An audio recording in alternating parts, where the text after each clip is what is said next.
Hello class and welcome to section 11.3, which is simplifying rational expressions. You might notice that we skipped over section 11.2. Most of that was just vocab, and the one concept from 11.2 that we are going to need I'm going to cover at the beginning of this presentation, so we didn't need to do an entire video on 11.2. By the end of the lesson, you'll be able to find the asymptotes. That's the piece from 11.2 that we needed. Find the excluded values, simplify rational expressions, and also find the solutions to the rational expressions. First, a little bit of vocab. A rational expression is an algebraic fraction whose numerator and denominator are polynomials. So what this is saying is we have a fraction with an equation in the top and equation in the bottom. So there's going to be variables and numbers in the numerator and the denominator. One key thing, just like any other fraction, the denominator cannot equal 0. So any value that makes the bottom answer 0 is going to be what we call an excluded value. So that's this third vocab term. Any number that makes the denominator 0 is an excluded value. And then an asymptote is going to be a line on the graph that a function approaches but never touches. So similar to what we were looking at with exponential functions last chapter, those curves were moving towards a number, but they never actually hit that number. So those numbers that they were approaching actually have a name, and we call those asymptotes. So the first thing we're going to do is we're going to identify the asymptotes of a graph. So if we're looking here, we've got our two curves for our rational function, and we are looking for the numbers that they approach but do not touch. So there's going to be an x value and there's going to be a y value.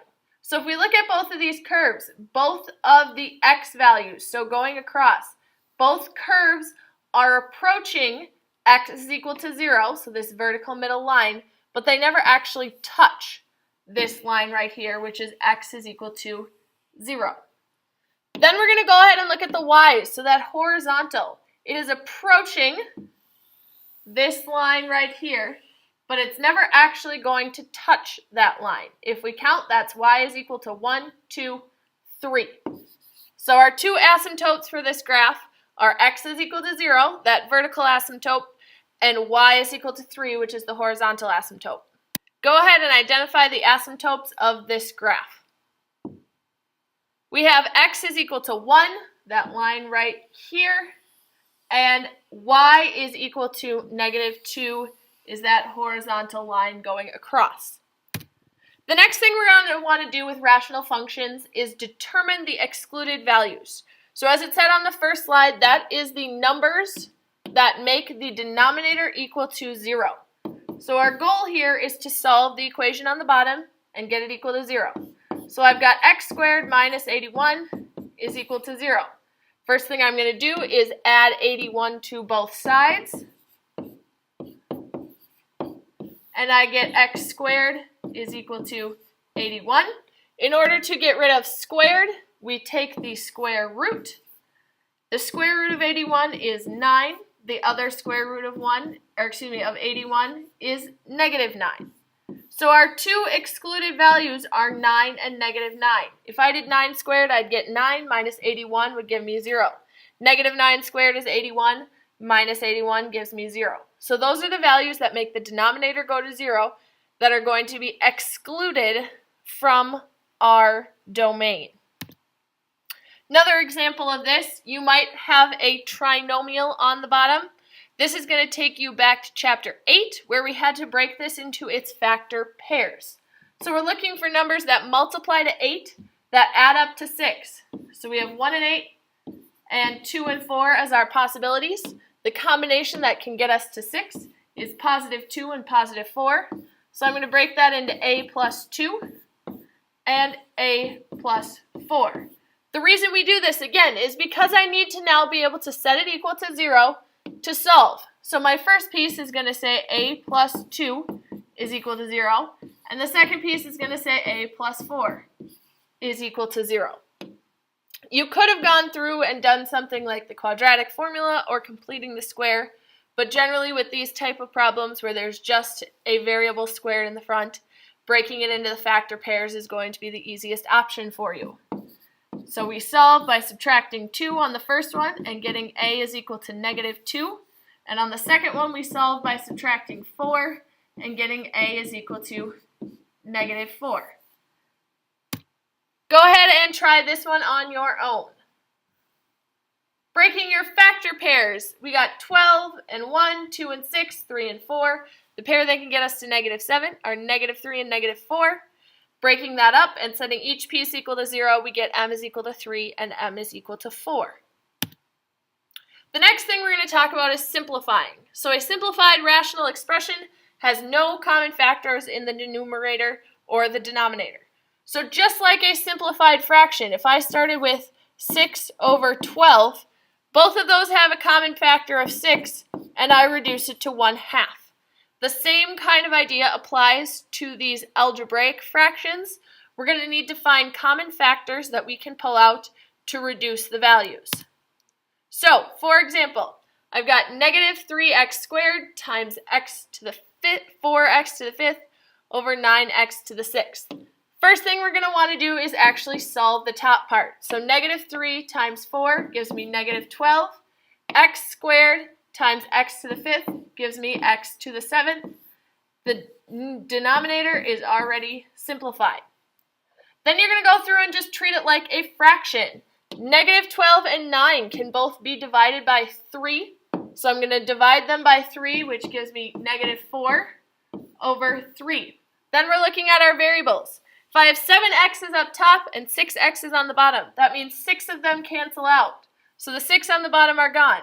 6 from the top are also gone, so I'm left with just 1, which gives me just plain x left in the numerator. So we go through and we simplify those as much as we can. If it had been flip-flopped, for example, so negative 12x to the 6th over 9x to the 7th, we would still cancel out our x's. There would just be an x left over on the bottom now. So wherever those x's are left over, they need to either stay in the numerator or the denominator based on which one had more to start. So the answer to our original problem is negative 4x over 3. Go ahead and try this one on your own. Reducing the numbers, we get 1 over 6. And then our variables, I had 9 x's up top, canceled out with the 4 on the bottom to leave me with 5 up top. We also can simplify when we have equations with addition or subtraction. This is going to involve factoring. So up top, we're looking for common factors of 2 and 18. This is that reverse distributive property. So we've got, pulling out a 2, I've got r plus 9. 2r divided by 2 is r. 18 divided by 2 is 9. So that is where that numerator comes from. Then we come down to the denominator, and I need to look and see. I've got negative 9, so I've got 1 and 9, 3 and 3. The pair that can get us to 8 is 9 and negative 1. So I'm going to break it up into r minus 1 and r plus 9. If you notice, r plus 9 is now both in the numerator and the denominator. That is a common factor. So just like we could divide by 2 when we had 6 over 12, and we could reduce that to 1 over 2 by dividing by 6, we are now dividing by r plus 9. What that simply means is when they match exactly, you can cross out those factor pairs. So now we're left with 2 over r minus 1.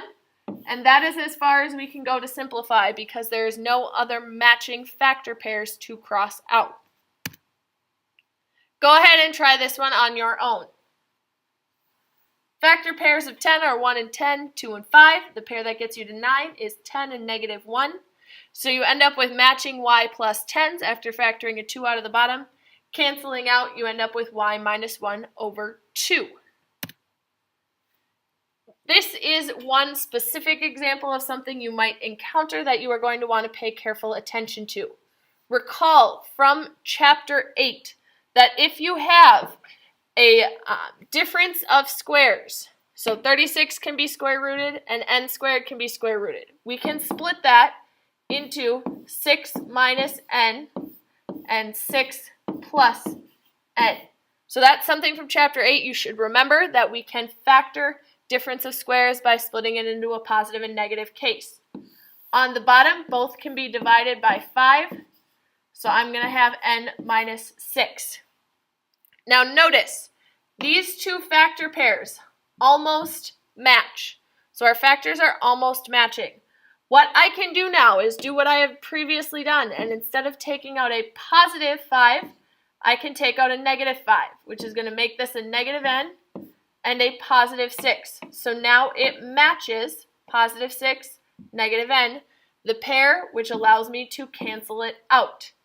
So instead of having a positive 5 in the denominator, I'm going to end up with 6 plus n over negative 5. So this is just one special case that you're going to need to pay attention to, is if your factor pairs are almost the same but are only different by a negative, you can pull out that extra negative to make them match. One last thing that we have here is a rational expression equals 0 or has a solution when the numerator equals 0. So when you're trying to find the answer to the rational expression, you are setting the numerator equal to 0. Recall from earlier when we are finding the excluded values, you set the denominator equal to 0. So now what we're going to do is find the zeros, aka the solutions to the problem. So we're only concerned about our numerator right now. So we're going to break this down. I need the factors of 18, so 1 and 18, 2 and 9, 3 and 6. That can get me to equal 3.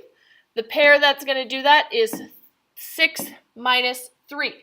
So up top, we're going to break that into x minus 3 and x plus 6. And we have that over x minus 3. Now notice in this case, I have a matching factor pair.